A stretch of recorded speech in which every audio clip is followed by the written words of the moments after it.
हमारे कौन से भेद जानने आए थे तुम लोग? क्यों भेजा है कौशल राज ने तुम्हें? बताओ। युवराज पर आक्रमण क्यों किया तुमने? बताओ। और इतने दिन से यहाँ पे क्या कर रहा था? पता कौन सी चाल चल रहा है कौशल राज हमारे विरुद्ध? बताओ। मैंने कोई भेद नहीं चुराए।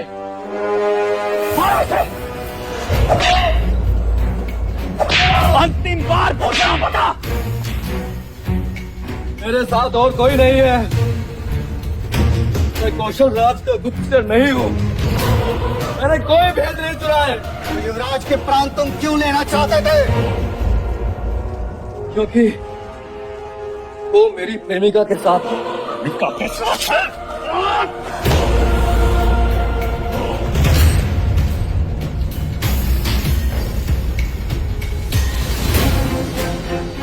ये सत्य कह रहा है मंजली काका। ये उर्मिला से प्रेम करता है। उर्मिला? वो गलिका और प्रेम? ये सब मनगढ़ंत कहानियां हैं युवराज।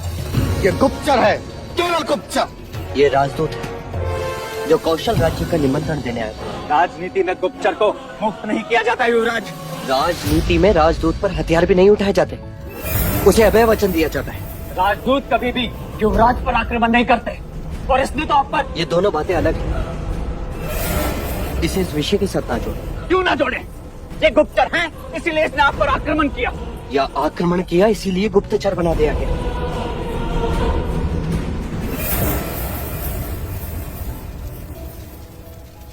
मुक्त कर दो इसे।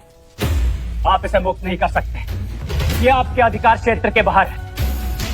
ये राज्य की सुरक्षा का विषय है। इसे केवल महाराज की अनुमति पर छोड़ा जा सकता है। तो फिर आप भी इसे इस तरह से पीड़ित नहीं कर सकते, क्योंकि ये भी आपके अधिकार क्षेत्र से बाहर है। आप भी महाराज की प्रतीक्षा करें।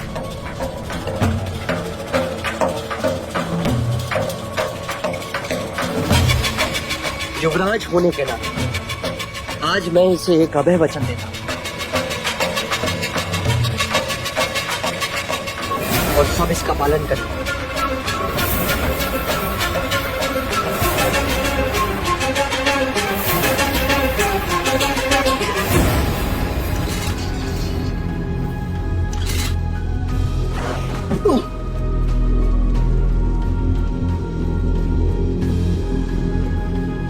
अब मैं बलदेव से एकांत पे बात करना चाहता हूँ। युवराज, हम आपको अकेला नहीं छोड़ सकते। कहीं इसने फिर से... आप चिंतित ना हो मामन, मैं सुरक्षित हूँ। बस आप हमें एकांत दें।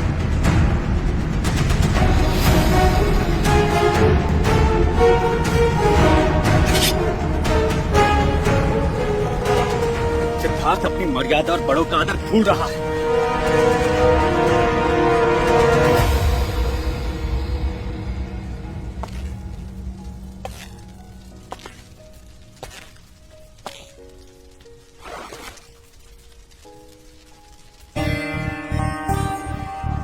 क्या एक गुप्तचर राजदूत का वेश धर कर आया है?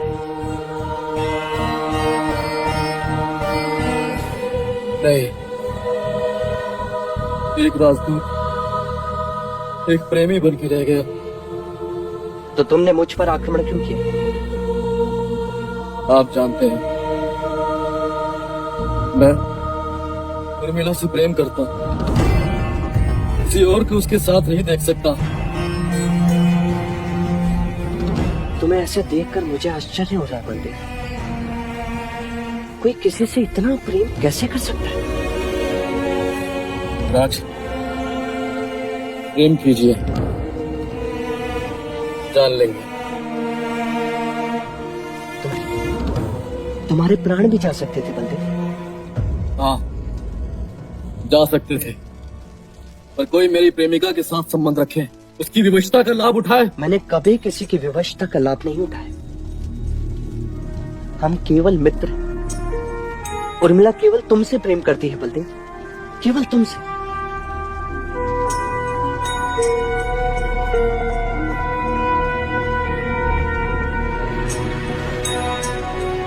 क्या तुम उर्मिला से विवाह करोगे? क्या तुम उसे अपनी पत्नी का स्थान दोगे?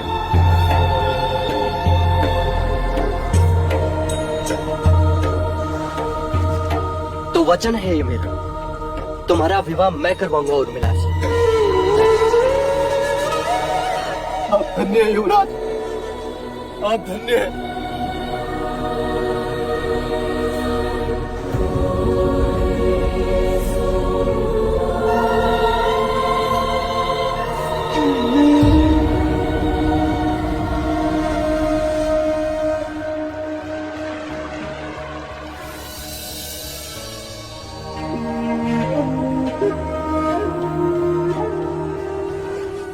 युवराज किस सोच में है? दूसरा बंस तो पहना ही भूल गए। क्या तुमने कभी किसी से प्रेम किया है लौशिका?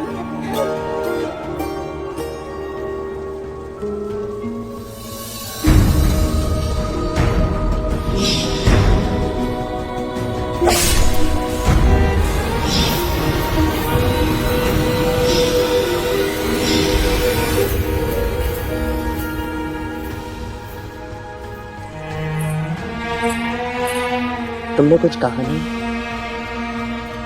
यानी तुम्हें भी मेरी तरह प्रेम की अनुभूति नहीं हुई। अच्छा, एक प्रश्न का उत्तर दो। हंसी क्यों? चकित थी। आज आपने कोई भी प्रश्न नहीं पूछा। क्या प्रेम करने वालों का विवाह करवाना योग्य कर्म है?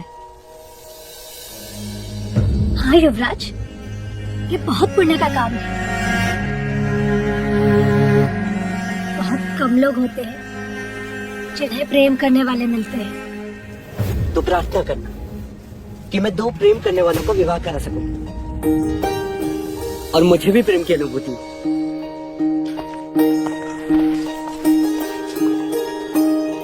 तथास्तु। आप प्रेम से अज्ञान हैं और वो भी जो आपसे प्रेम करती है। यशोधरा, आपकी अनुभूति।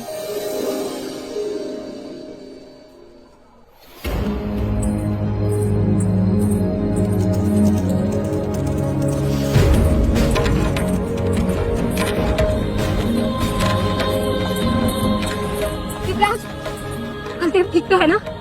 उसे दंड तो नहीं देते? क्या उसे छोड़ देंगे? क्या उसने मेरे बारे में कुछ पूछा? मुझे बोलने का अवसर तो दो। वो बिल्कुल ठीक है, मैं स्वयं उससे मिलकर आया। हाँ, कहा उसने? क्या हमारे प्रेम की कसौटी पर खरा उतरा वो? अब एक प्रश्न का उत्तर दो मुझे। बलदेव तुमसे विवाह करना चाहता है, क्या तुम बलदेव पर विश्वास करके कौशल जाने को तैयार हो?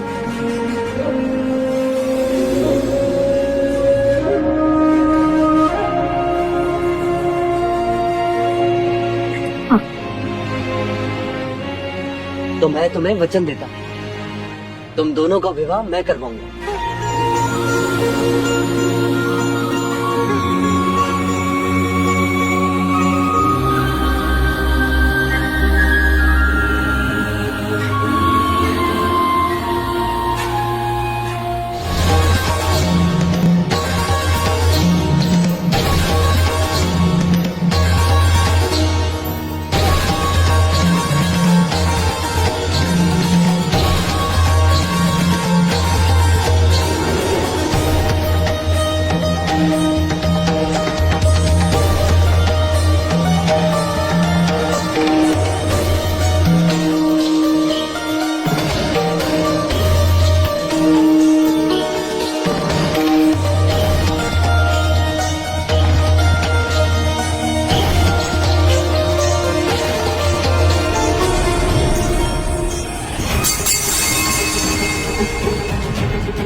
कंचनी कहाँ है?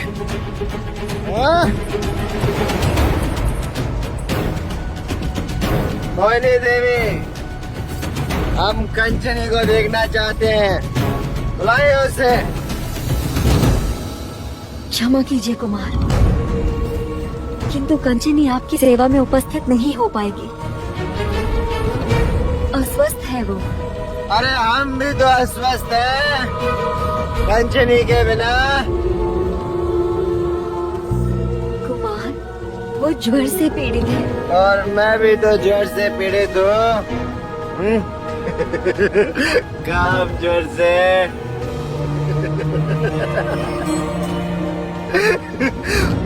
वो किस जोर से पीड़ित है? लालच के जोर से? बोलो।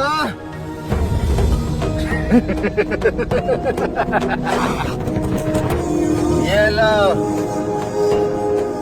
उसका उपचार और बुलाओ मेरे उपचार को। जाओ उठाओ उसे और बुलाओ कंचनी को। बुलाओ। ज्येष्ठ, उन्होंने कहा ना कंचनी बीमार है।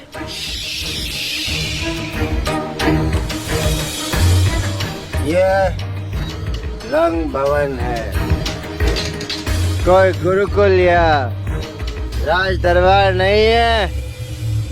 क्या तुम्हारी चलेगी? समझे?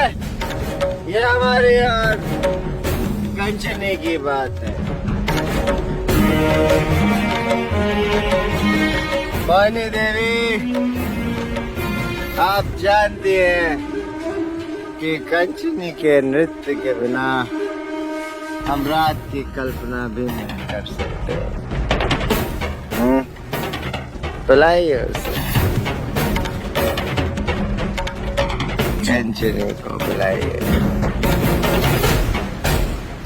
कंचनी आएगी और नृत्य करेगी। वो नृत्य करेगी और हम मदहोश हो गए।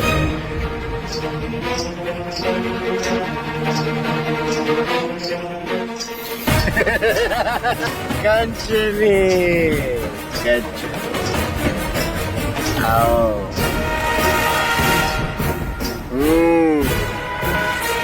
अब नृत्य शुरू करो सुंदरी।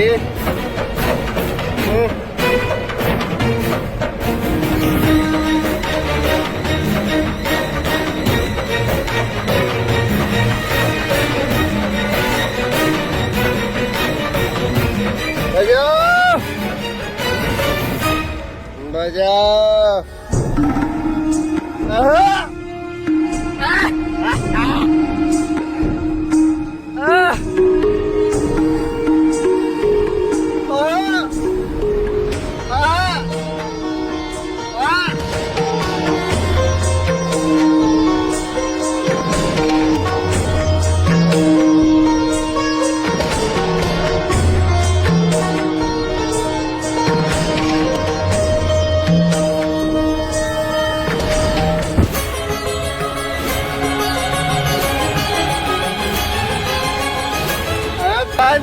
नाटक और नृत्य शुरू करो। बस करो ज्येष्ठ, हम सब तुम्हारे कारण अपमानित हो रहे। तो मैं लौट जाइए। ये जगह अपमान से परे। तुम देख रहे हो, ये स्वस्थ है। अरे ये एक गणिका है। हमारी कामाग्नि को शांत करना इसका कर्तव्य है। ये हमारी तरह मनुष्य भी है। ये सिर्फ एक गणिका है, एक उपभोग की वस्तु। इसके अतिरिक्त कुछ नहीं है। क्षमा करना जी, आपको केवल स्त्री शरीर की आवश्यकता है और कुछ नहीं। तो और भी है यहाँ पर, किसी के भी साथ अपना दिल बहल लीजिए। अच्छा ठीक है, जैसी युवराज की आज्ञा। तो फिर आज रात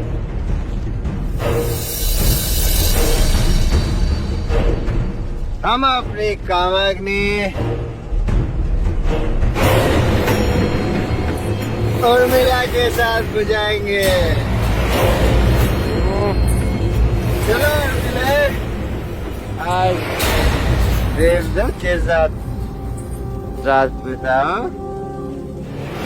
बलदेव तुमसे विवाह करना चाहता हूं। क्या तुम बलदेव पर विश्वास करके कौशल जाने को तैयार हो? हाँ। तो मैं तुम्हें वचन देता हूँ, तुम दोनों का विवाह मैं करवाऊंगा।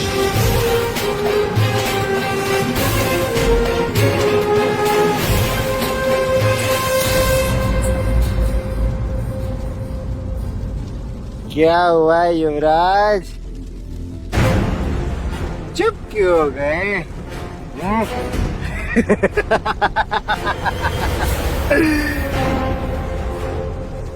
नहीं रह सकोगे ना और मिला के वीणा के बिना? कहना आसान होता है युवराज और करना कठिन। जिस तरह तुम और मिला के वीणा के बिना तड़पते हो ना, उसी तरह हम भी अपनी कंचनी के बगैर तड़पते हैं, समझे? कंचनी, आओ कंचनी।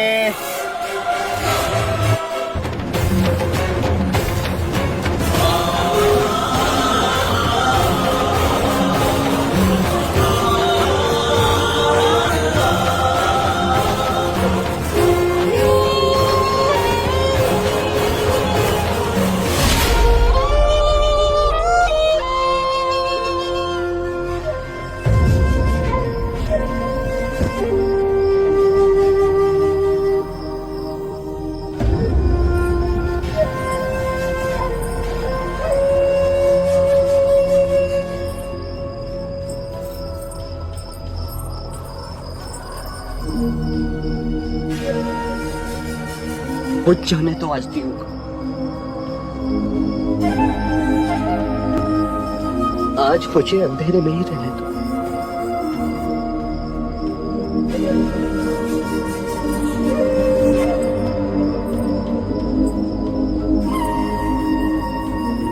क्या वीणा सुनने की इच्छा है? नहीं, आज भीतर ही इतना शोर है कि कुछ सुनाई नहीं दे। मेरे हृदय में ये बात शूल की तरह चुभ रही। ये सब देख कर भी मैं ज्येष्ठ को रोक न सका। पापा मैं दोनों ही विवश हैं। आज एक प्रश्न और मेरे मन में उठा, लोग इसे आनंद भवन क्यों कहते हैं?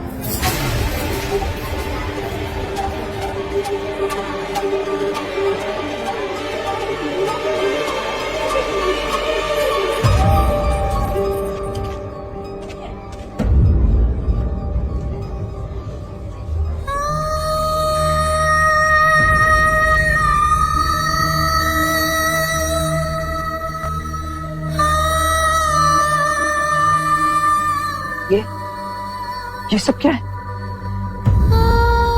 कंचनी की ये हालत।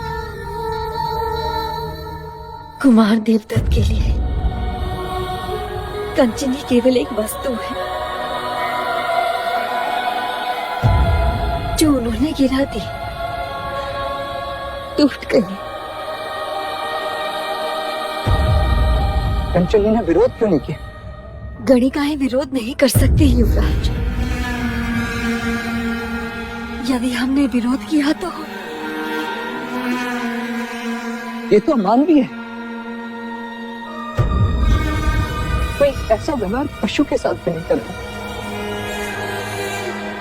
मैंने बहुत विनती की पर वो नहीं रुके।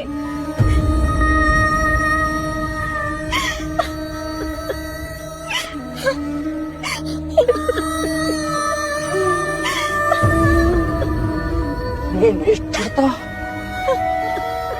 इतना अपमान।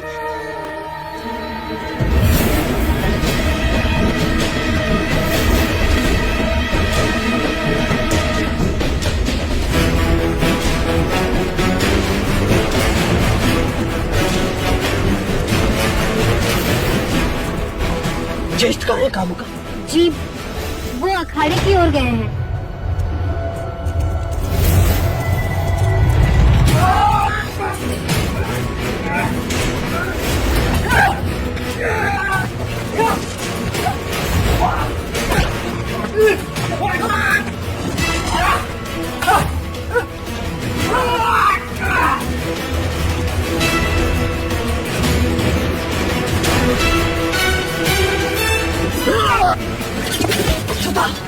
अभी एक स्त्री के साथ जवाब दो। तुमने एक स्त्री के साथ पशु जैसा व्यवहार क्यों किया? जवाब दो। वो एक तरीका है केवल, इसने मेरी इच्छा का आदर किया। वो बीमार थी तो उर्मिला को भेज देता। लड़का ऐसा स्नेह नहीं करते। हर मनुष्य को एक दूसरे के साथ स्नेह करना चाहिए, कहना नहीं। तुम तो मनुष्य कहलाने के भी योग्य नहीं हो।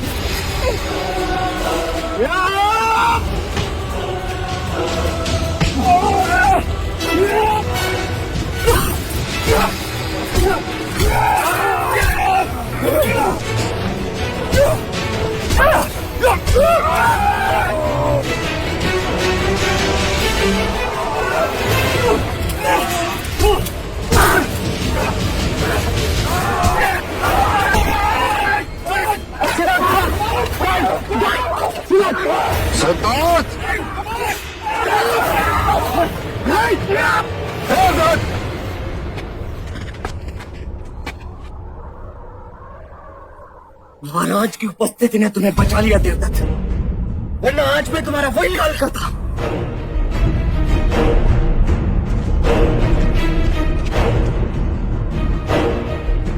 क्षमा महाराज, आज्ञा।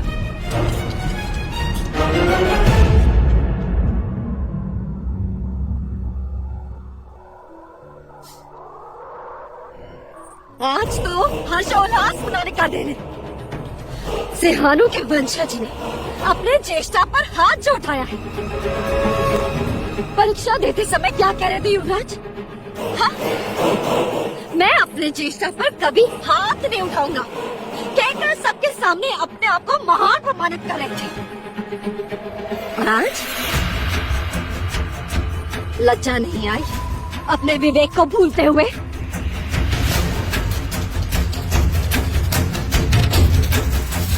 सिद्धार्थ,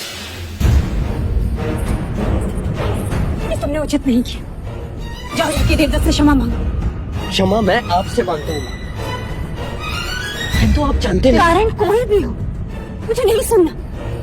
तुमने मर्यादा भंग की है। हाँ, मैंने मर्यादा भंग की, क्योंकि उन्होंने स्त्री की मर्यादा को भंग किया, उसके सम्मान को निर्दयता से रोना। तो ये मत भूले युवराज सिद्धार्थ, जिस स्त्री की आप बात करें वो कोई देवी नहीं, एक तुच्छ गणिका है। वो गणिका एक स्त्री भी है। उसने देवदत्त की सेवा में उपस्थित रहने से मना किया।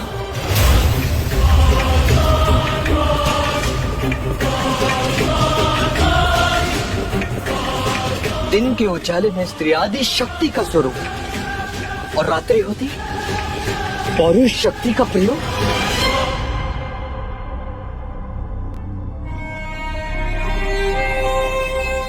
ज्येष्ठा ने आज हम सबको लज्जित कर दिया, और विवेक मैं नहीं भूला। संस्कारों की होली ज्येष्ठा ने जलाई और बदनाम हुआ मैं।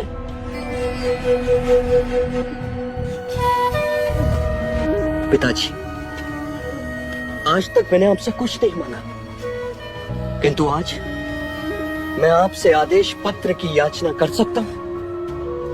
कहो पुत्र। अब ये आदेश दें कि आज के बाद कोई भी स्त्री, चाहे वो गणिका ही क्यों न, किसी भी पुरुष के साथ संबंध बनाने से इनकार कर सकती।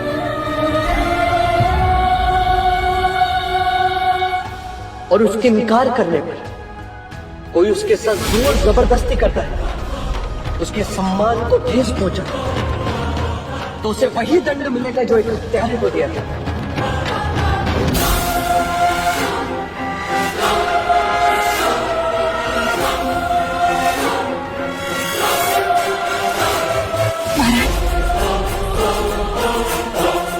सिद्धार्थ की बात योग्य है। ये स्त्री की भलाई की बात कर रहा है।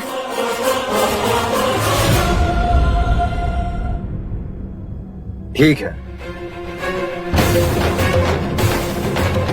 सिद्धार्थ, जो तुम चाहोगे वही आदेश होगा।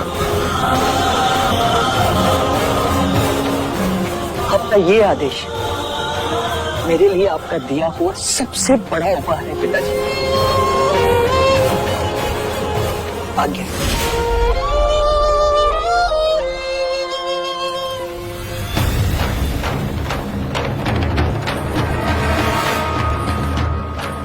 परंतु भाई महाराज, अनुज, मुझे खेद है कि सिद्धार्थ ने देवदत्त पर हाथ उठाया,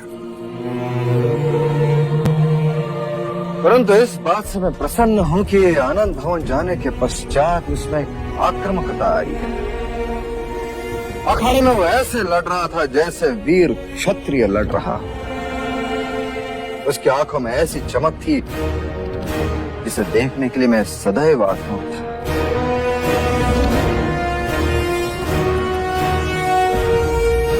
बधाई हो देवी। मैंने आज तक सिद्धार्थ को जब भी देखा एक बालक की तरह देखा, परंतु आज पहली बार सिद्धार्थ में एक पुरुष को देख रहा हूं।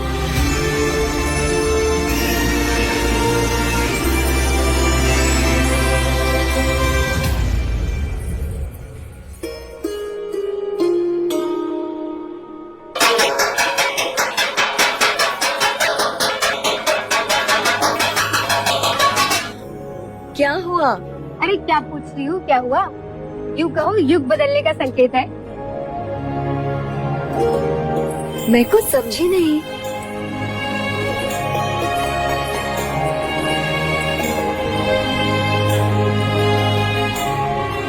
अब ऐसी निर्दयता तुम्हारे साथ या किसी के भी साथ कोई नहीं कर सकता,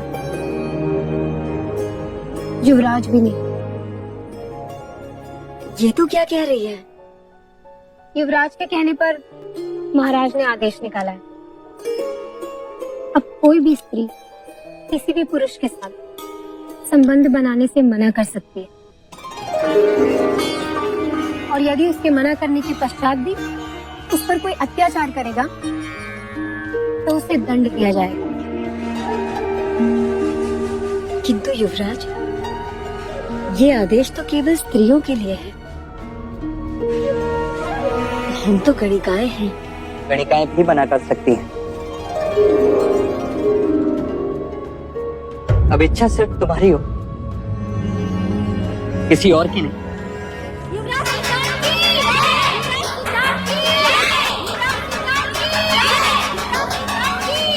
बात किसी चमत्कार से कम नहीं है युवराज। आपने केवल हमें ही नहीं, अभी तो संपूर्ण स्त्री जाति को गौरव प्रदान किया है।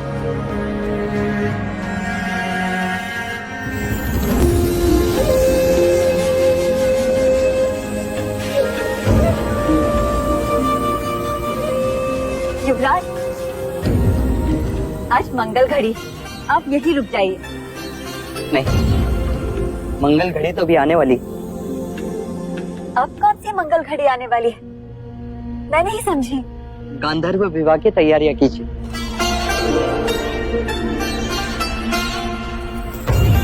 आपकी इस वीणा को लेने कोई आ रहा है? तो क्या विवाह होगा? बारात आएगी?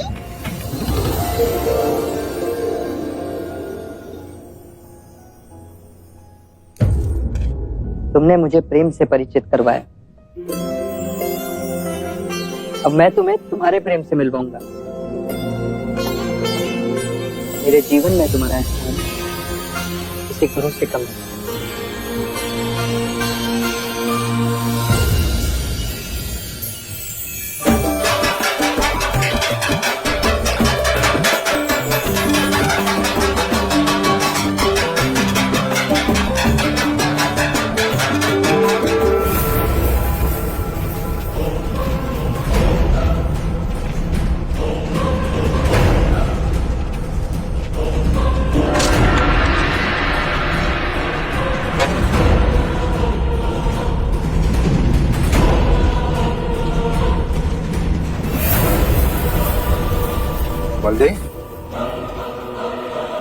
कौशल का राजदूत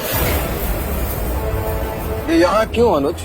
राजदूत नहीं, गुप्तचर है ये। महाराज, मैं कोई गुप्तचर नहीं हूँ। ये आरोप झूठा है। इसने युवराज सिद्धार्थ पर आक्रमण किया था, तो ये अब तक जीवित कैसे है? ऐसे ही, बस ऐसे ही एक ही बार में इसका सर धड़ से अलग करना चाहता था, परंतु युवराज सिद्धार्थ ने राजनीति का पाठ पढ़ाकर मुझे रोक दिया। कहने लगे कि आपकी आज्ञा के बिना मैं इसे मार नहीं सकता। उन्होंने इसे अभय वचन दिया। सिद्धार्थ? जी भाई महाराज। महाराज, युवराज सिद्धार्थ पधार रहे हैं।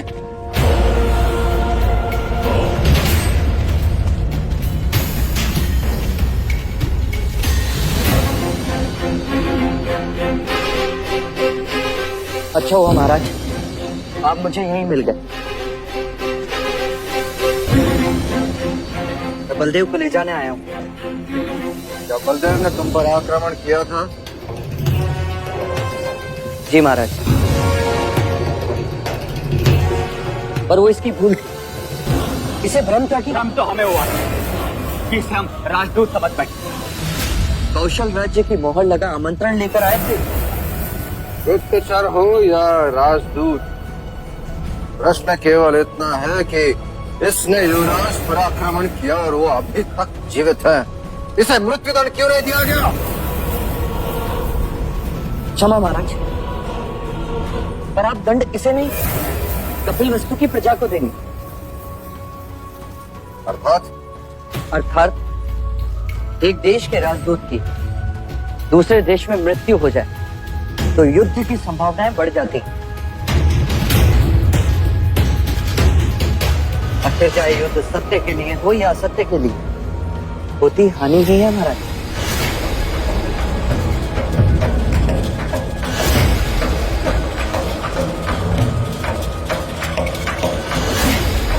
तुम्हें मुक्त किया जाता।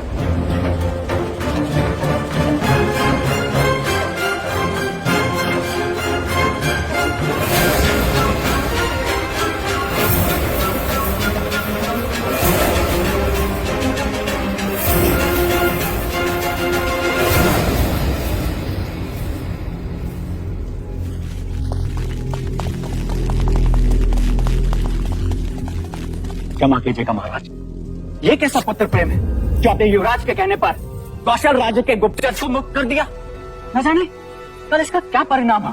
अनुज, इस समय सिद्धार्थ जो चाहे इसे सहयोग करो। जैसे ही बलदेव कपिल वस्तु की सीमा के पार होगा, उसे मृत्युदंड दे दो। युवराज पर आक्रमण करने वाला जीवित नहीं रहना चाहिए। जी महाराज।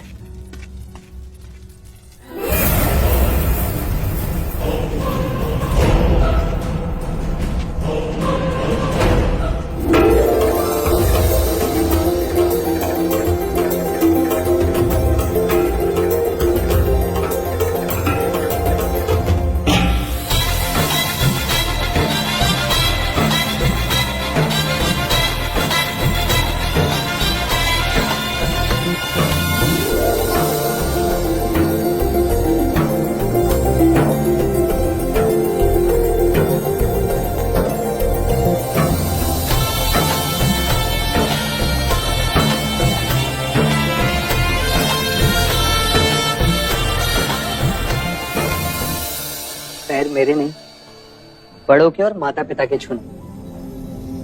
बलदेव, कौशल पहुंचते ही सारे समाज के सामने रीति रिवाज के साथ उर्मिला को अपनाना।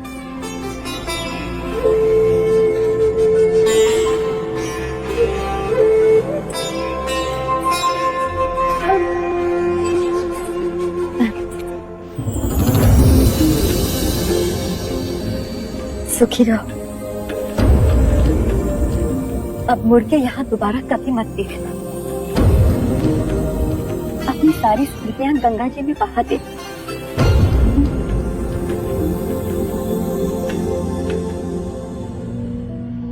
युवराज, ये सब कुछ आपकी इच्छा शक्ति के कारण हुआ है। यहाँ मंडप रोज सजते हैं, सुहागरात रोज मनाई जाती है, किंतु विवाह आज पहली बार हुआ है।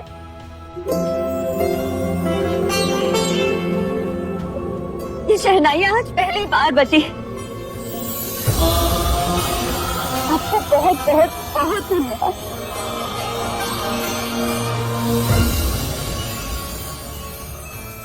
अब चलो युवराज, संध्या से पहले हमें सीमा पार करना है।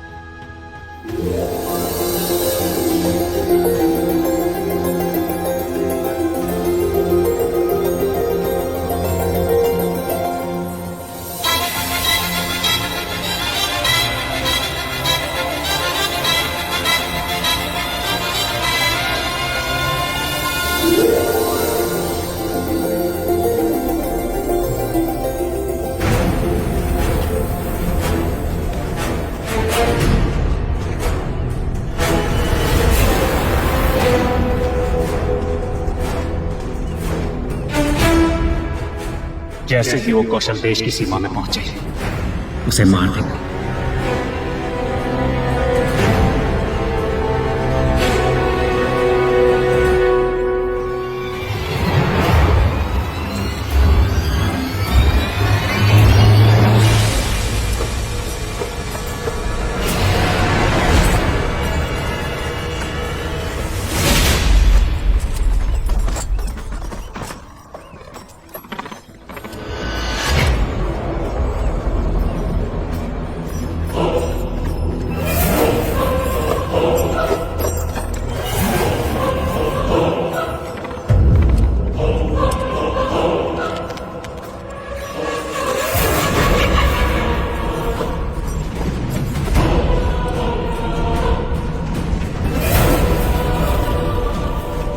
बलदेव, यहाँ कपिल वस्तु की सीमा समाप्त होती है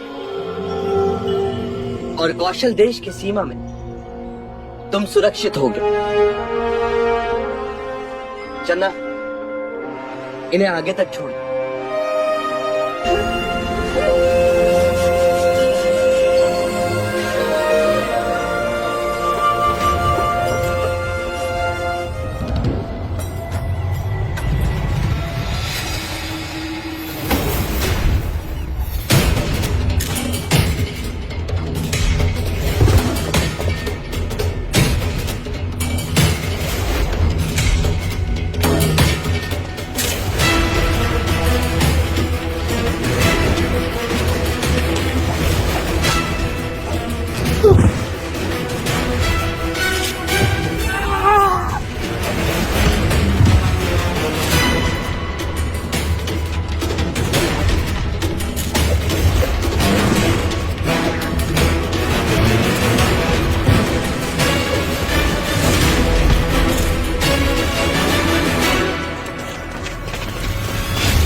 सत्य कथा,